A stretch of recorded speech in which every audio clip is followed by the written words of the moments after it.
Like share subscribe आप जैसे जैसे आते जाएं वैसे वैसे करते जाइएगा। Let's learn squared Telegram channel पे ये PDF डेली आपको मिल जाती है। As per contemporary perspectives the course of child development is, यानी समकालीन विचारधाराओं के अनुसार, यानी बाल विकास को लेकर के कई सारी विचारधाराएं चलती हैं, उनमें से कोई एक विचारधारा को सपोर्ट करते हुए डेवलपमेंट क्या है, ये पूछा है हमसे। तो पहला तो ऑप्शन है, अटक के चल रहा है क्या, एक मिनट, तो पहला तो ऑप्शन इसमें है हमारा, एक मिनट रुकना, हाँ ओके, देखना अभी ठीक होगा।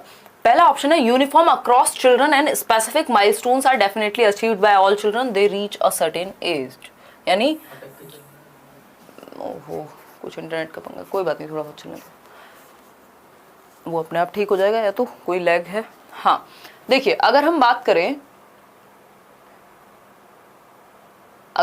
करें as per contemporary perspectives the course of child development is uniform, तो यूनिफॉर्म तो नहीं हो सकता, मतलब सबके लिए सेम नहीं हो सकता। क्यों? क्योंकि ये कह रहे हैं स्टेज सेम हो सकती है बट ऐसा नहीं हो सकता सभी बच्चे सारे माइलस्टोन एक साथ अचीव करेंगे एक सर्टेन एज पे पहुंचते ही, मतलब 2 साल में पहुंचा बच्चा तो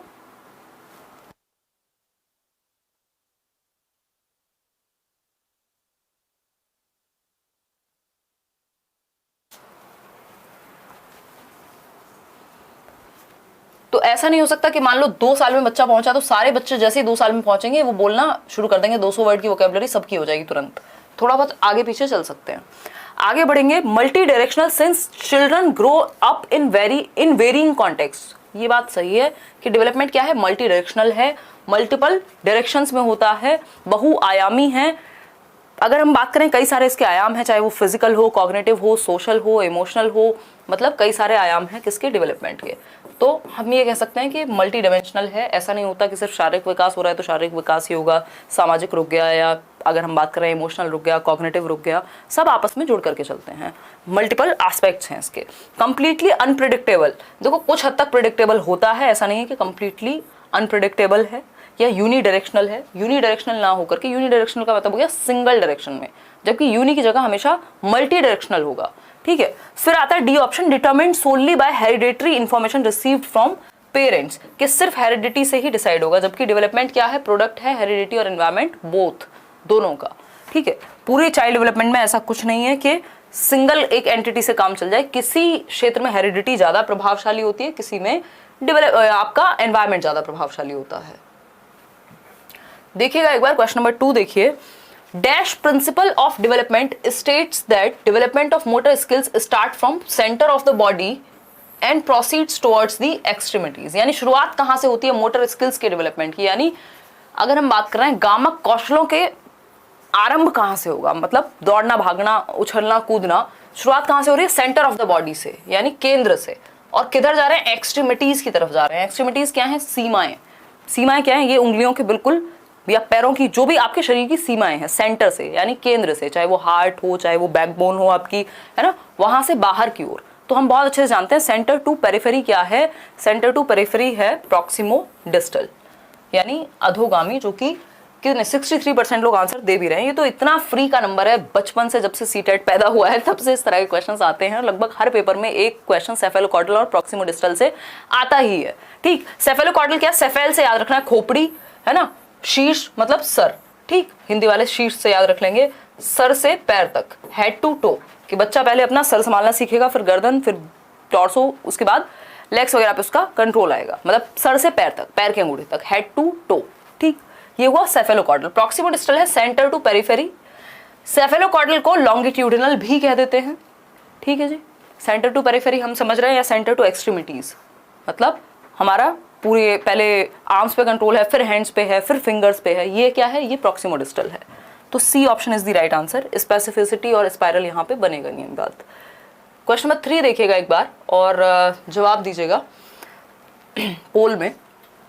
eight which stage of development do children actively engage in make believe play. अच्छा क्वेश्चन है कि किस स्टेज में, विकास के किस चरण में बच्चे सक्रिय होकर के एंगेज हो जाते हैं मेक बिलीव प्ले में। मेक बिलीव प्ले क्या है भाई, मेक बिलीव प्ले को हम सिंबॉलिक प्ले भी कहते हैं, यानी सिंबल्स का इस्तेमाल करके, है ना। अगर वो इसको गन की तरह इस्तेमाल कर रहे हैं तो वो कहेगा ये गन है ना। खिलौनों का इस्तेमाल करेगा, डॉक्टर डॉक्टर खेल रहे हैं और बहुत दुनिया भर की इस तरह की चीजें हैं, किचन सेट का इस्तेमाल कर रहे हैं। मतलब मेक बिलीव प्ले, वो सिंबल्स का यूज करता है, उन सिंबल्स को रियल लाइफ में यूज करेगा। मान लो कोई मिलिट्री के ऊपर कोई गेम खेल रहे हैं जैसे, तो ये मेक बिलीव प्ले है कि जब आप मान ले रहे हैं कि आपने ये पर्टिकुलर एक चीज को धारण कर लिया है, किसी चीज को वैसे आप ट्रीट कर रहे हैं कि ये सच में ही एक इंस्ट्रूमेंट है जिससे पता चलेगा, अच्छा दवाई दे देता हूं अगर डॉक्टर सेट खेल रहे हैं या कुछ, तो वो रियल में मान रहे हैं उस चीज को कि दवाई दे रहे हैं।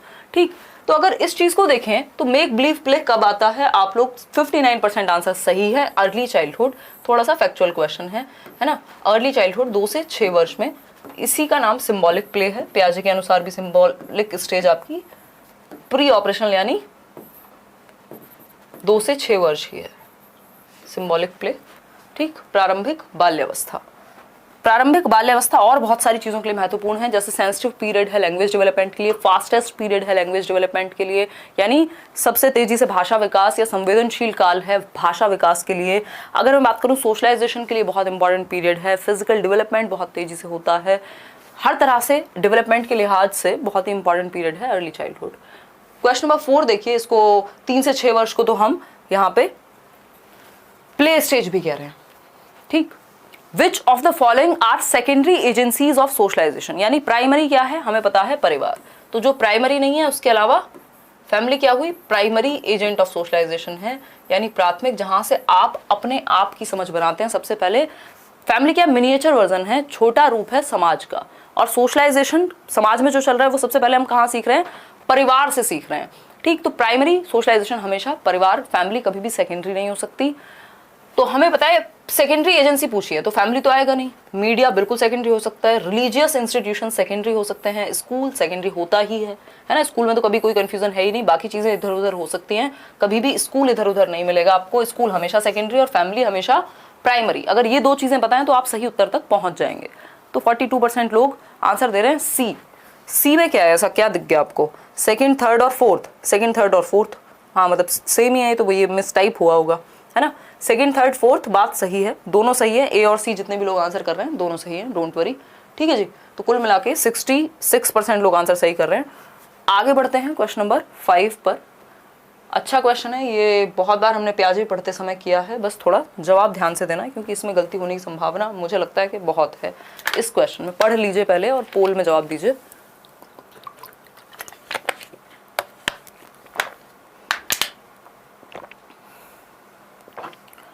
हाँ, ये पढ़िए और पोल में जवाब दीजिए। हाँ, वो क्वेश्चन में मिस टाइपिंग थी, बताइए फटाफट से। ओह गॉड, कौन कह रहा है ये, 1 मिनट रुको। सीटेट कब, यार अभी तो किसी को नहीं पता। Ma'am if I will continue your classes do I still have to take other online classes for CTET, और मैम मैथ्स और इंग्लिश के लिए कौन से वीडियोस देखें। प्लेलिस्ट बनी हुई है मैथ्स की, इंग्लिश की, ईवीएस की, हिंदी की, वो सारी देख लो, सीडीपी की, उतना देख लो पहले अच्छे से, फिर प्रीवियस ईयर लगाओ और आपकी जो अंडरस्टैंडिंग होगी अपनी, आपको पता लग जाएगा आप कितने पानी में। मुझे लगता है एनफ है। फिर भी अगर आपको लगे कि भाई बात नहीं बन रही, नंबर नहीं आ रहे, अगर आप प्रीवियस ईयर लगा रहे हैं, वैसे ऐसा होगा ही नहीं, तो आप फिर बाकी सोर्सेज को भी देख सकते हैं। देखिए आप लोग कह रहे हैं 42%, 43% ए ऑप्शन, जो कि बिल्कुल सिरे से गलत है ना। इतने गलत जवाब आपने आज तो नहीं दिए हैं किसी भी क्वेश्चन में, पिछले 4 क्वेश्चन में जितना आपने इसमें दे दिया है ना। इसी बात पे लाइक शेयर कर दो खुशी खुशी कि आप गलत जवाब दे रहे हो। समझते हैं, देखो क्वेश्चन क्या कह रहा है। रुचि इज शोन 3 पेंसिल्स, रुचि एक बच्ची है जिसको 3 पेंसिल्स दिखाई गई, ठीक है। And she observes that pencil A, 3 pencil में जो पेंसिल ए है, एक पेंसिल ए है, एक पेंसिल बी है, एक पेंसिल सी है, ठीक। Pencil A is longer than pencil B, pencil B से बड़ी है पेंसिल ए, यानी मान लेते हैं कि पेंसिल ए है, ये है पेंसिल ए, तो इन्होंने कहा कि पेंसिल बी से बड़ी है, दैट मीन्स बी छोटी होगी, बी कहीं यहां होगी।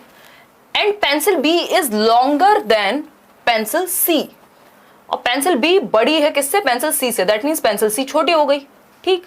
सबसे बड़ी पेंसिल कौन सी है, ए ही है अभी भी।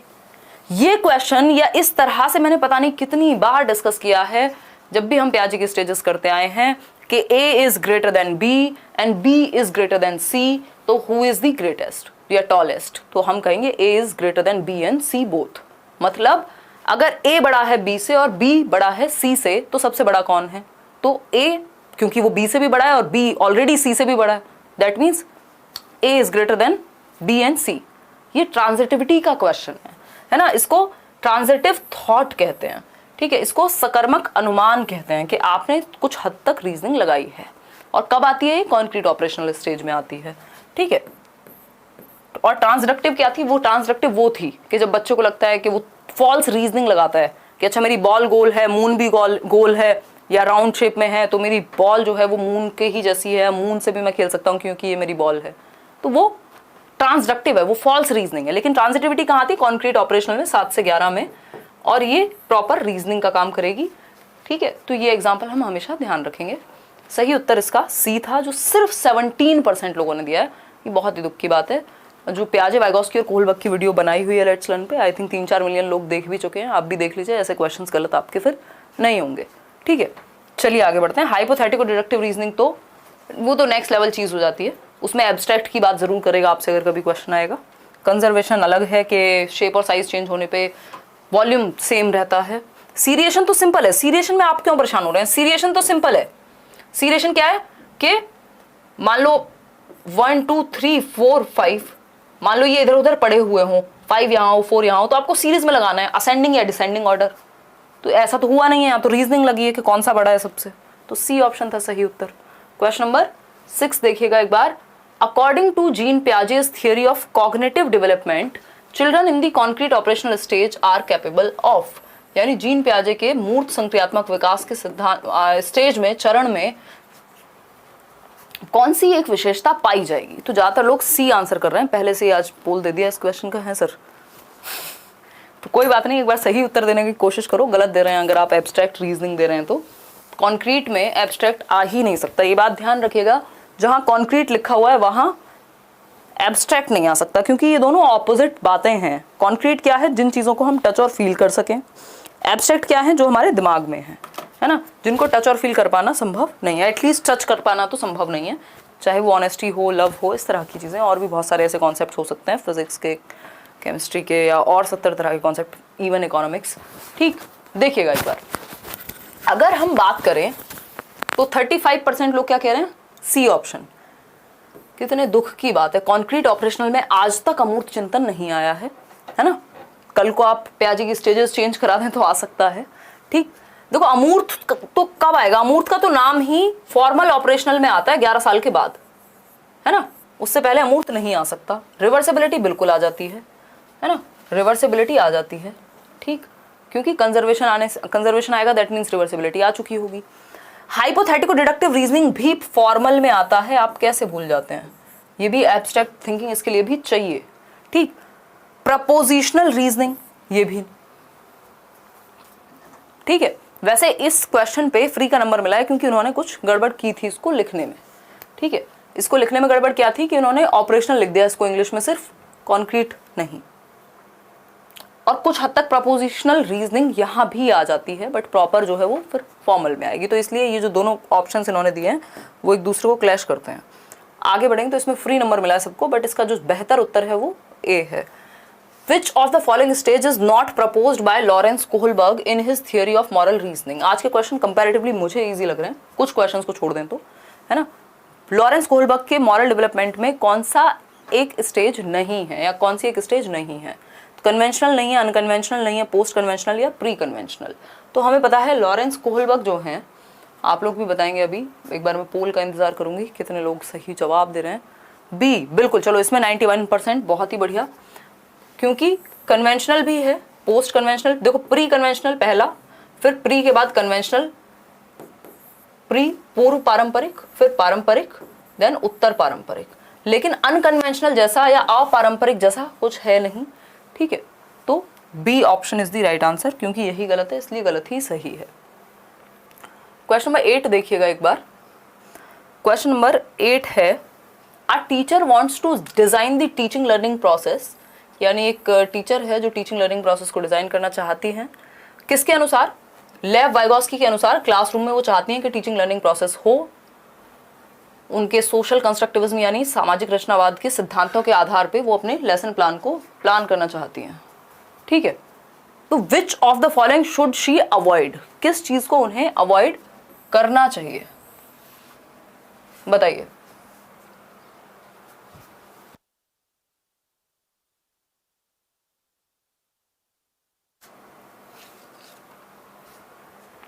बताइए फटाफट से। ए ऑप्शन कह रहे हैं 34% लोग। Designing teaching learning experiences based in social context, बिल्कुल सही बात है। समाज जहां पे लोग हों उस हिसाब से बनाओ, क्योंकि वाइगोस्की तो कहते हैं समाज और संस्कृति से सीखता है बच्चा, है ना। बट बात हो रही है अवॉइड किस चीज को करना चाहिए, ठीक है। अवॉइड मतलब नॉट, कौन सी एक चीज फॉलो नहीं करेगा टीचर अगर वो वाइगोस्की को फॉलो करता है, तो ये तो फॉलो करेगा। Closely observing the students attempts of learning, हाँ ये बात सही है कि वो कैसे सीख रहे हैं इस चीज को क्लोजली ऑब्जर्व करें, इसमें कोई दिक्कत नहीं है, ठीक। फिर है use of formal standardised test to assess learning, ये बात आप सही कह रहे हैं 45% लोग, कि अगर आप सिर्फ मानकीकृत परीक्षाओं का ही इस्तेमाल करेंगे, यानी सिर्फ स्टैंडर्डाइज्ड टेस्ट लेंगे, तो उनको सोशली कहाँ से मौका मिलेगा कि वो मिलके डिस्कशन कर पाएं, वो मिल करके कुछ एक्टिविटी कर पाएं, वो अपने विचार व्यक्त कर पाएं। उनको तो सिर्फ पेपर देना है एक प्रॉपर बोर्ड जैसा और पास होने पे फोकस करना है। प्रोवाइडिंग स्कैफोल्डिंग व्हेन नीडेड, ये बात बिल्कुल सही है, जब जरूरत हो तो टेम्परेरी हेल्प देनी है। तो सी ऑप्शन ही गलत है, इसीलिए सी ही सही है यहाँ। क्वेश्चन नंबर 9 देखिएगा, to facilitate students learning which of the following is suggested by Lev Vygotsky in his theory of social constructivism, यानी वाइगोस्की की सामाजिक सांस्कृतिक विकास के सिद्धांत में कौन सी एक चीज मानी गई है या सजेस्ट की गई है जो लर्निंग को फैसिलिटेट करे, जो लर्निंग को बढ़ावा दे।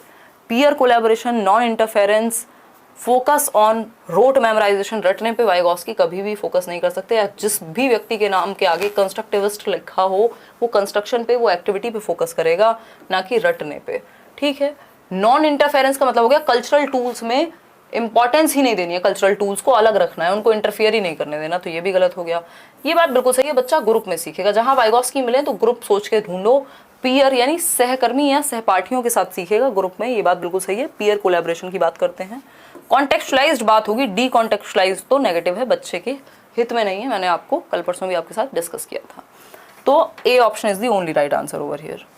आगे बढ़ेंगे क्वेश्चन नंबर 10 पे। A teacher in a progressive classroom should believe that, यानी एक टीचर प्रगतिशील कक्षा में क्या विश्वास रखेगा या किस चीज में विश्वास रखेगा या रखेगी।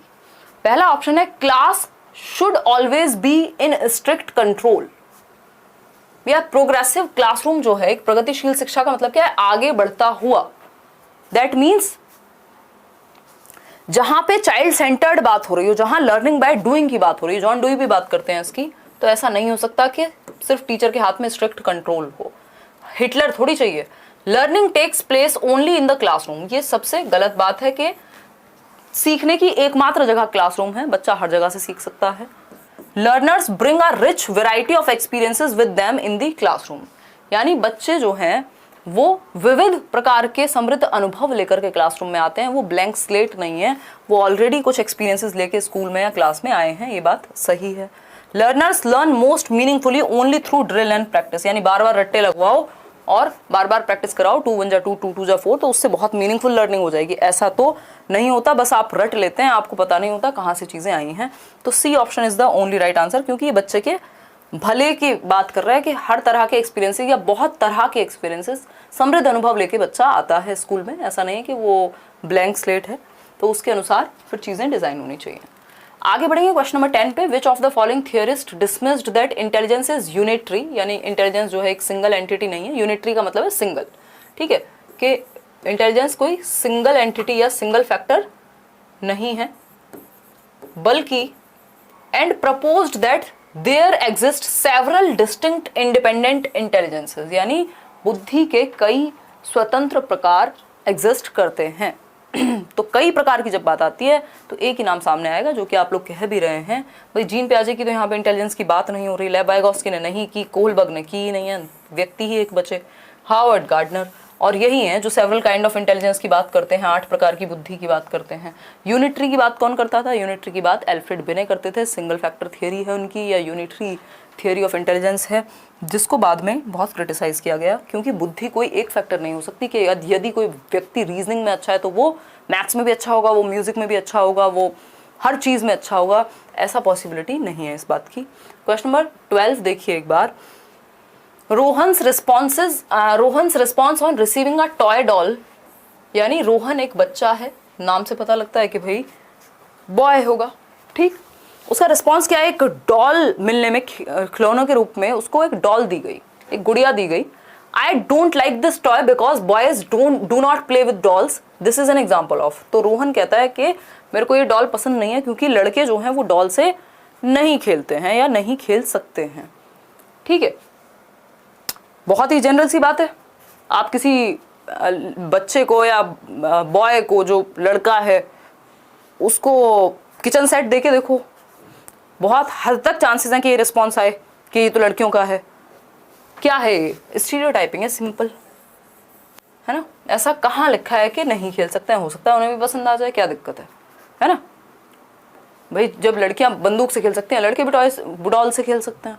तो ये स्टीरियोटाइपिंग है, ये समाज में चली आ रही रीतियां हैं जिनको हम दिमाग में सबकॉन्शियसली बिठा लेते हैं कि ये काम सिर्फ लड़कियों का है, या ये चीज़ लड़कियां करेंगी, ये लड़के करेंगे, जबकि इंटरेस्ट किसी के भी हो सकते हैं। तो ये हुई स्टीरियोटाइपिंग। ना तो ये डिस्क्रिमिनेशन है, ना रिलेवेंस है, ना स्टेबिलिटी, सिंपल स्टीरियोटाइपिंग है जो चला आ रहा है, क्योंकि समाज में ऐसा माना जाता है कि लड़कियां गुड़ियों से खेलती हैं और लड़के तो बंदूक से खेलेंगे या किसी और चीज़ से। क्वेश्चन नंबर 13 देखिएगा।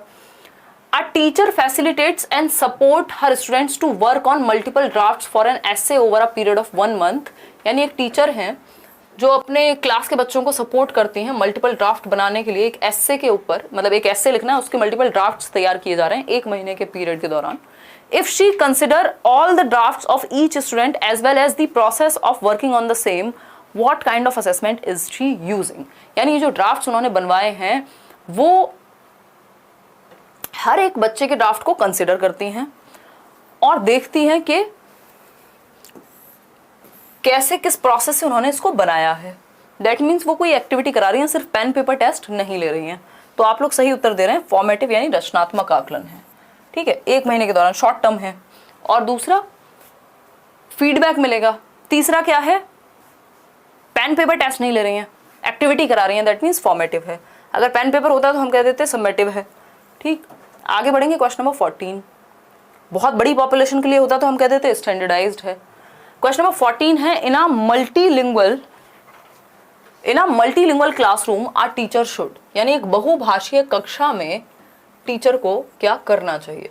Discourage the use of native language for communication, यानी बच्चे की मातृभाषा को, नेटिव लैंग्वेज वो है जहाँ पे बच्चा रहता है, देशीय भाषा कह लीजिए, तो उसकी मातृभाषा में बात करने से रोका जाएगा मल्टीलिंगुअल क्लासरूम में। मल्टीलिंगुअल क्लासरूम क्या है, जहां कई भाषाएं बोलने वाले बच्चे हों, बहुभाषिता जिसको हम कहते हैं। तो डिस्करेज करेंगे हम बच्चे की नेटिव लैंग्वेज या उसकी मदर टंग को, ऐसा तो कभी नहीं करेंगे। Recognise only the predominant language that is used by majority students, ऐसा नहीं है जिस भाषा का ज्यादा प्रयोग वहां होता होगा कि ज्यादातर बच्चे पंजाबी बोलते हैं तो सबको पंजाबी बोलनी है, उसी का यूज करेगा टीचर भी, तो ये भी गड़बड़ है। Create awareness about diversity of languages and allow their use as per students preference, यानी अवेयरनेस क्रिएट की जानी चाहिए कि भाषाओं में विविधता हो सकती है और बच्चों को उनकी प्रेफरेंस के अनुसार, मतलब अपने आप को जिस भी भाषा में वो एक्सप्रेस करने में ईजी महसूस करें, उसमें वो अपने आप को एक्सप्रेस कर दें। और बच्चों में ये अवेयरनेस फैलाई जाए कि भाषाएं विविध प्रकार की हो सकती हैं और भाषा क्या है, माध्यम है अपने आप को व्यक्त करने का।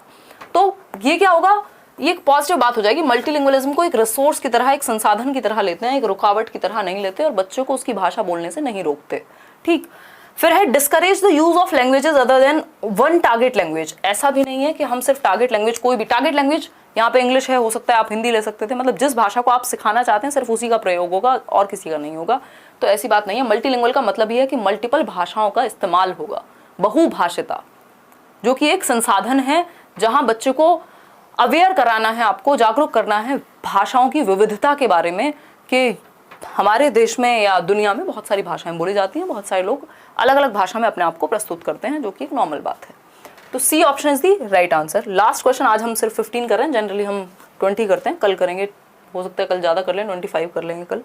क्वेश्चन नंबर 15 देखिए, as per NEP 2020 education must, यानी न्यू एजुकेशन पॉलिसी 2020 के अनुसार शिक्षा कैसी होनी चाहिए। पहला ऑप्शन है be focused only on pre determined content, यानी जो पहले से सुनिश्चित विषय वस्तु है उसी पर आधारित होनी चाहिए शिक्षा। मतलब जो सिलेबस बन गया बस डिट्टो पढ़ो, याद करो, सो के रट के सुबह उगल दो पेपर पे, है ना। तो ये तो चाइल्ड सेंटर्ड बात नहीं लग रही। फोकस ऑन प्रॉब्लम सॉल्विंग, यानी समस्या समाधान पे फोकस हो। हाँ बिल्कुल, प्रॉब्लम सॉल्विंग अगर नहीं आएगी तो लाइफ में हमारा चलेगा कैसे। बिना प्रॉब्लम सॉल्विंग के ये एक ऐसी स्किल है जिसकी जरूरत सबको पड़ेगी।